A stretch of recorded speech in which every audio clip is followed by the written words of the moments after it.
वडोदरा में इस वक्त दिन भर के दौरान अलग अलग मौसम का अनुभव हो रहा है। कभी ठंड, कभी गर्मी तो कभी बारिश के मौसम का अनुभव वडोदरा की जनता इस वक्त कर रही है, जिसके मद्देनजर वडोदरा में बीते 24 घंटों में डेंगू के 55 केस दर्ज किए जा चुके हैं।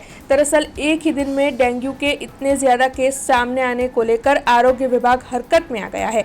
ये जो मौसम में अचानक बदलाव हो रहा है, उसकी वजह से वडोदरा शहर में बीमारियां बढ़ती जा रही है। मलेरिया, डेंगू, चिकनगुनिया के केसेस लगातार बढ़ रहे हैं। मलेरिया के भी 770 संदिग्ध केस सामने आए हैं और इसी के साथ अन्य बीमारियां भी बढ़ती जा रही है।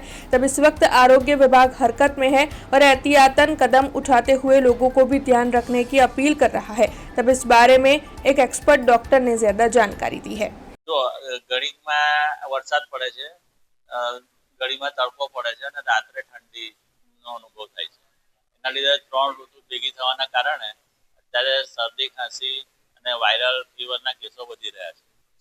તો જુઓ, એક કેસમાં આપણે વાયરલ ફીવરમાં આપણે દવા ઉપરાંત ખાવા પીવાનું, બહારનું ખાવાનું ટાળવું જોઈએ અને જ્યાં લોકો વધારે ભેગા થાય ત્યાં જવાનું ટાળવું જોઈએ.